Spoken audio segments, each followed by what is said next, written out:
Hello, everyone, and welcome to another episode of Tell Your Story. I'm Todd Nesloney here, the Director of Culture and Strategic Leadership for TEPSA. Each week, I look at bringing you different guests who have inspired, encouraged, or challenged me in one way or another and allow them an opportunity to tell pieces of their story with you in hopes that it helps you be brave enough to get out there and share some of yours. I am thrilled this week to have my special guest, Paul Emerich-France, on with me today. Paul, thanks for being here. Why don't you tell everybody a little bit about who you are? Sure. Thanks so much for having me today. I really appreciate it. So my name is Paul Emerich-France. I'm a third grade teacher in Chicago. I'm national board certified. I'm a reading specialist. And I actually, in a couple weeks, have a book coming out called Reclaiming Personalized Learning. So, I started as a public school teacher. I ended up moving to San Francisco to actually work for a personalized learning startup company and network of schools. Mm-hmm. And that was kind of the inspiration for my book. And now I'm back in Chicago teaching third grade and loving it. Awesome. So did you always see yourself as an educator when you were growing up? No. I used to want to be a famous singer when I was a little kid. Really? Yeah. And it wasn't until, so I started undergrad at the University of Illinois as a music ed major. Wow. Yeah, so I thought I was going to be a music teacher, and then I realized I didn't want to teach music. I wanted to perform. So but then what's that? I said it's a little bit different than teaching it and doing it. Yes.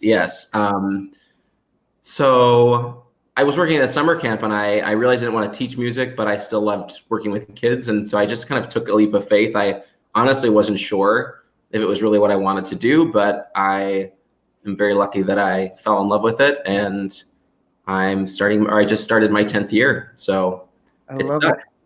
So do you do any kind of singing or performing now on the side?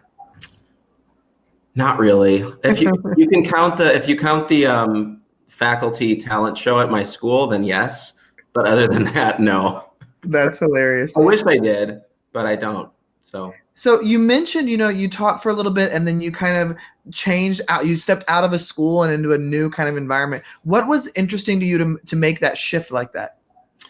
Well, there were a lot of things. In my third year teaching, I was fortunate to be on a team of teachers that was leading a one-to-one initiative in our district.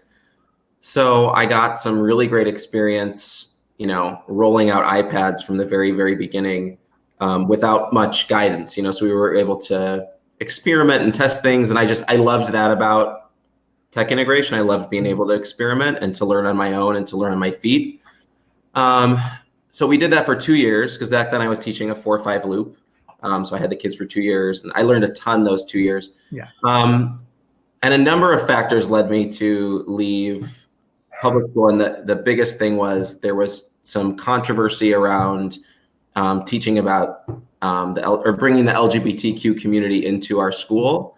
And as an openly gay teacher, it was really hard for me, and so I looked elsewhere. And I happened to find I was talking with someone on the phone, and I said, I'd really love to. This guy I was talking to, he worked for an education technology company, and he wanted me to work for him. And I said, thank you, but I don't really want to work for a company where we're just like selling tools. Like I want to teach and develop technology and be a part of, kind of a think tank. And so he said, oh, you should check out the company I ended up working for. And so I interviewed, and a month before they were starting things up, they called me. And within those 4 weeks, I packed my whole life up and I moved out to San Francisco. And then I was there for 3 years. So yeah, it was kind of the tech, and also just, it was a combination of running from and running to. Yeah. I think. So that's how I ended up there. And I know you mentioned that work there kind of led to some of the ideas behind your book that's coming out. And so talk to me a little bit about how that process has been. I mean, did you ever see yourself as somebody who would have a book out there? I hoped I would. Right. I actually started blogging, my gosh, it's coming up on 7 years ago. Wow. Because I wanted to publish a children's book. And I just read online, in order to develop, a following and all this stuff, you have to just start writing. You just have to start putting stuff out there. And so I did start blogging and I look back at some of that early stuff. Some of it I look at it and I go, wow, that's cool that I wrote that then. And then some of it I look back at and I go, wow, I want to take that down right now. Yeah. Yeah. So I've had that dream for a while to write a book. And it really just has taken a lot of investing in the process, you know, and just allowing myself to be imperfect and allowing myself to put ideas out there that are not perfect and letting others push into me, acknowledging when I'm wrong, you know, digging in my heels when I really feel like I'm right. And it's an interesting process. It's not for, you have to really want it, I think, because if you really want it, then you keep going at it. So I'm really excited. Yeah, it's like 2 weeks away.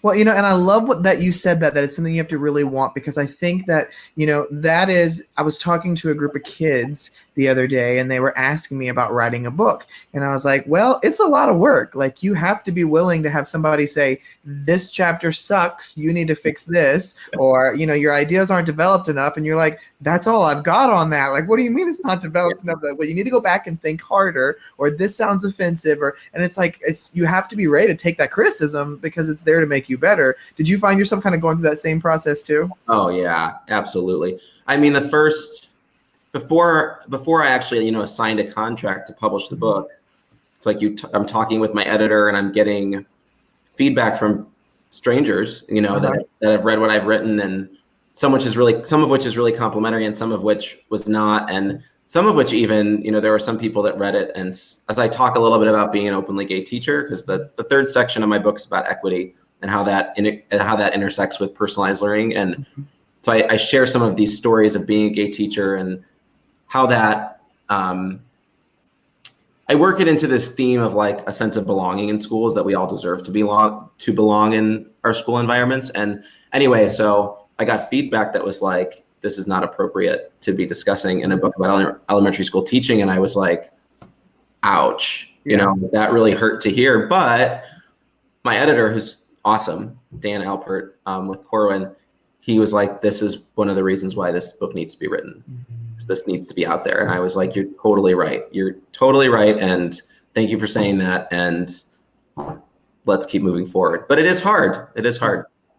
Well, you know, Paul, one of the things I love about your work is that you are very passionate about using your voice and using your platform, not only to talk about things you believe in, but also to bring light a lot of topics that especially white Americans don't feel comfortable talking about. When did you feel like you found your voice enough that you could start feeling brave enough to have those difficult conversations? Because, you know, you're doing it online, where what that does, it opens you up to all kinds of people who will say whatever they want because they're hiding behind a computer screen. So you've got to prepare yourself for that kind of crazy feedback. So when did you realize that, you know what, I've got a voice, I'm going to use it, and I'm not going to be afraid of using it? Oh, that's such a good question. I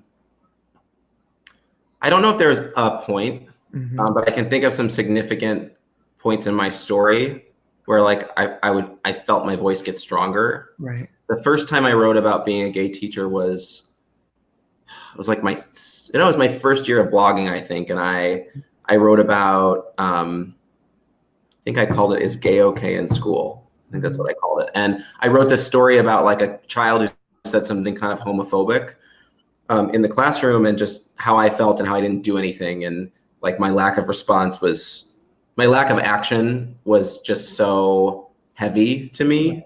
And I wrote about that, and I saw that it like resonated with people, at least for me at that time. You know, it got like 600 views in a night. And for me, that was like really big at the time. And like, wow, this matters, you know, and it was scary, and I put it out there, but it really matters. I think there's been just lots of little points along the way where I've shared those stories and gotten a lot of really positive feedback, or even if it's mostly negative feedback, but there's those couple of people that reach out and say, you know, I'm in this really conservative place, and it's not safe for me to say this. It's not safe for me to tell this story. Thank you for telling this story. That's so motivating, you know? And so I feel like the first part of my journey with writing was more about being a gay teacher. And just in the past couple of years, I've transitioned into talking more about race, Mhm. because I think I've learned a lot about the role that I am supposed to play as a white man. And I am so grateful to the teachers of color who have helped to educate me there, because it's not their job to educate me, first of all. Right. But many of them are willing to do so. And just through following people on Instagram and Twitter, teachers of color, I should say, on Instagram and Twitter, and just reading and absorbing. It's just recently I've been like, okay, so my job is to be really present in white circles as someone who can, like, in some ways sympathize with and by sympathize, I just mean like understand where they're coming from and use it as an access point to actually start talking about privilege. So it's just been recently, I feel like I felt like I know where my lane is and where my place is. Right. And it's a lot of because of the awesome teachers I follow online. Well, there's something I want to mention that you said that I find very powerful, that I've learned a lot too in about the last year, is that we can't expect the people of color to be the only ones talking about issues of race. Yeah.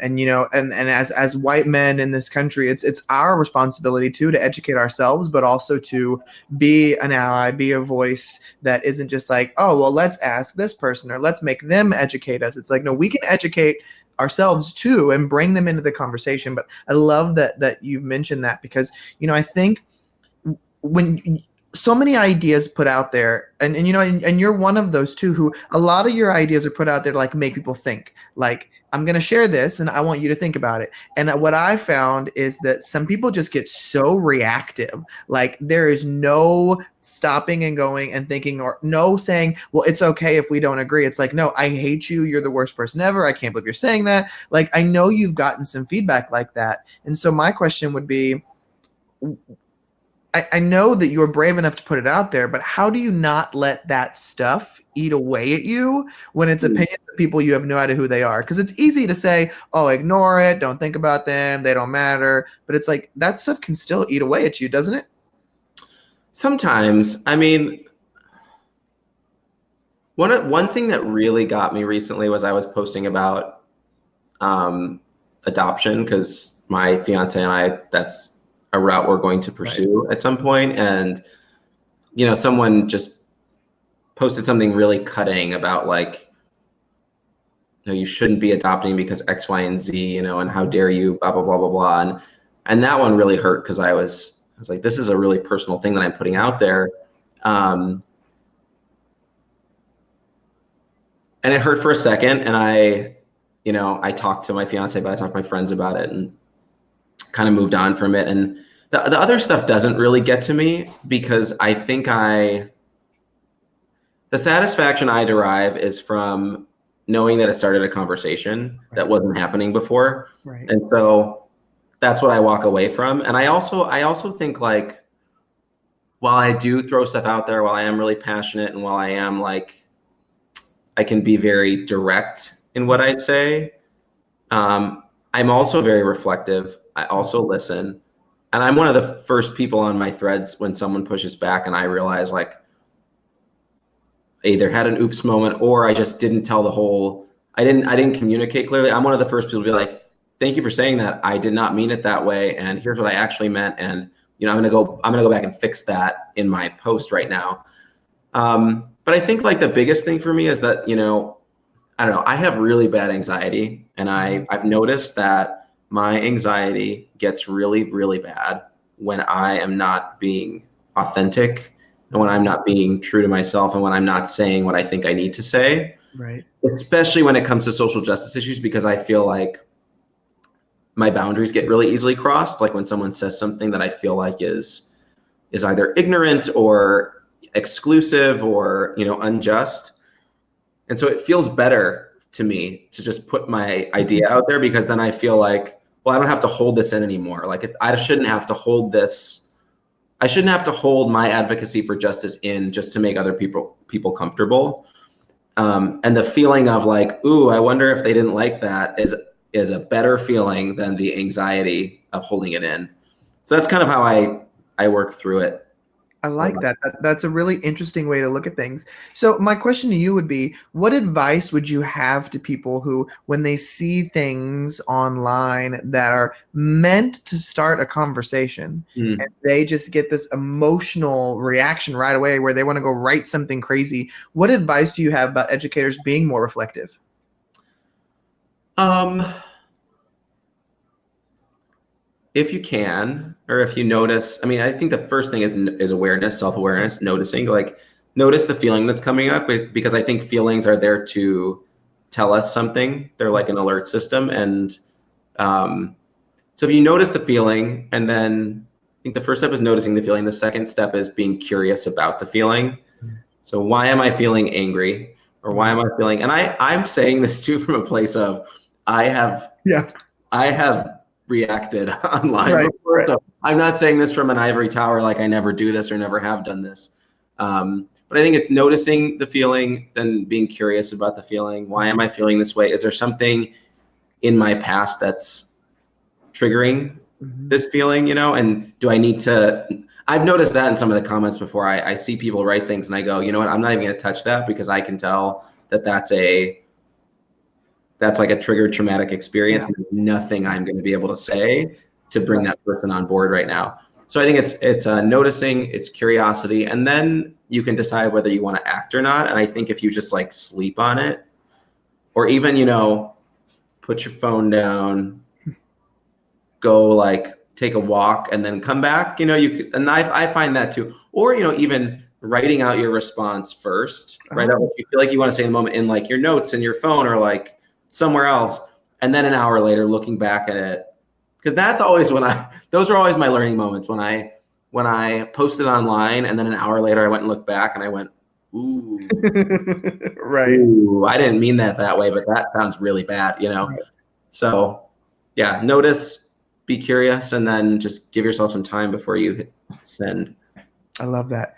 Well, Paul, one thing I've noticed a lot with educators, especially recently, is that there's often a feeling of doubt that creeps in on many of us of, am I doing what I need to be doing? Am I the best person for these kids? Like, does my voice even matter? Things like that. Do you find yourself ever dealing with those feelings of doubt as well? And if so, how do you work through that?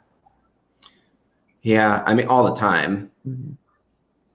I mean, I am terrified to have a book like mass produced for people to be reading. I'm excited, but I'm also like, wow, that's never going to go away. Someone Yeah. can really Yeah. hold on to that for forever. And um, so yeah, the doubt's, I think, always there for me. It's part of the way my brain works. And someone actually told me something really helpful recently about, it's kind of like imposter syndrome, right? When you're like, I shouldn't be, who am I to be saying this? Like, I don't have everything right. I don't know how to do everything perfectly, but for some reason, someone has asked me to write this article or finish this book or come on this podcast or whatever. And so this person who was telling me this said, just remember that, like, when you agree to do something like that, like, you've been given a job to do and you just have to go do it. Right. Whether you feel like you're worthy of it or not is kind of irrelevant. You like embrace the feelings you have, let them kind of like wash over you and work through them. But at the end of the day, like, I made a commitment to finish that book, so I've got to finish that book, whether I'm feeling the self-doubt or not. Right. So I think that's one thing. I think the other thing is, there's no way you're going to learn anything through inaction. So like, you have to just talk yourself through the doubt and keep your eyes on keep the long-term goals within your range of vision, right? It's like, for me, I want to make connections with lots of teachers, and I want to have a national presence, and I want to do all these things where I can contribute to the conversation on a national level. And part of that is writing, and part of that is going on podcasts, and part of that is just like putting myself out there.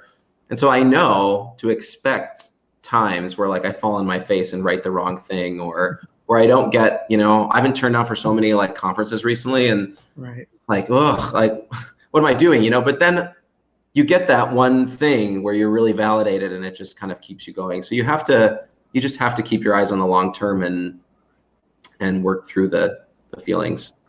I think that is a fantastic advice. And so, one question I always love to ask is when you think about all the things you've been through in your life, and I know this question is probably going to be like, oh my gosh, I could list 10 different ones, but if you were to think of something that really impacted and created the man you are today, what would be one of those things that you think really played into the man you are today?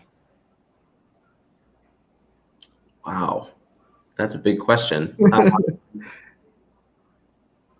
I mean, I know for all of us, there's always like 20 different things, but what is something that comes to Yeah. you? I think one of the biggest, I grew up in a, I don't know how to say this. I think I grew up in a house with like lots of emotional turbulence, and I'll leave it at that, I guess, right now. But I grew up in a house with lots of emotional turbulence and like instability in that way. And I think I've learned a lot about the long-term effects of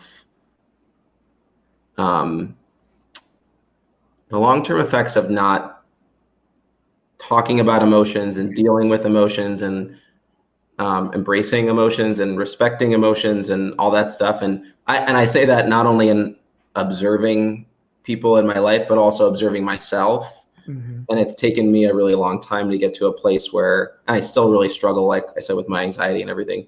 It's taken me a really long time to be able to notice, be curious about my feelings, and then like let them just kind of go through me, Right.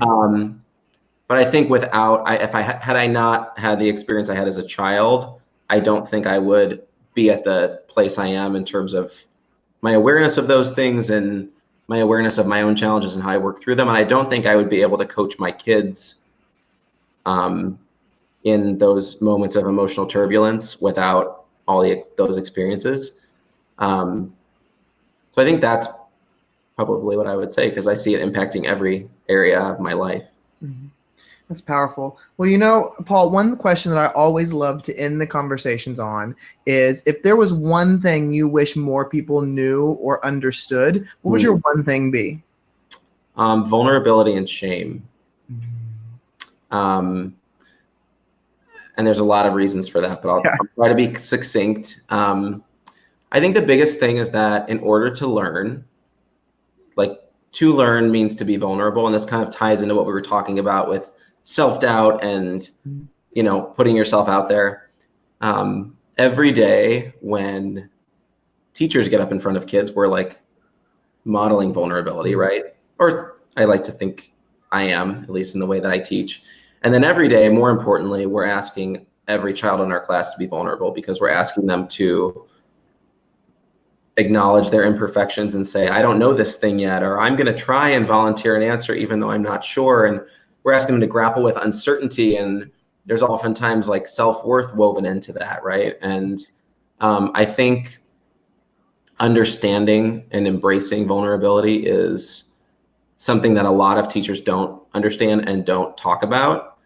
And I think it impacts the way they manage their class and the way they talk to kids and the way they build their curriculum. Even to think about the intersection of vulnerability and math, right. I think it would be a new concept for a lot of people. And it's something I think about a lot. So I actually just had an article come out in ASCD. It's called The Value of Vulnerability. Mm-hmm. And it's actually a theme throughout my book too, because I just think it's so foundational and we don't talk about it enough. So that's what I would say. Well, Paul, I appreciate your honesty and vulnerability tonight. That was one of the real big reasons I wanted to have you as a guest, is because I admire the way you push my thinking and how there's many times I totally agree with you. Sometimes I don't, but every time I don't agree, I always go, okay, but let me go learn about this. Let me go figure out where this is coming from, and let me join in the conversation some way. So I thank you for the work that you are doing. It is powerful, impactful work, and I know I don't get to express to you often enough the value of it. But you've impacted my learning and my thought process in so many ways, and so I'm thrilled that we were able to have this conversation tonight. So thank you. Me too. Thank you so much for having me. I really appreciate it. And thank you, everybody, for listening or watching another episode of Tell Your Story. I hope you check out past episodes on iTunes, SoundCloud, YouTube, wherever you get your podcast, Spotify, wherever. It's all there. I hope that this conversation has inspired you to get out there and be brave enough to tell your story, because like I tell you every week, every story matters.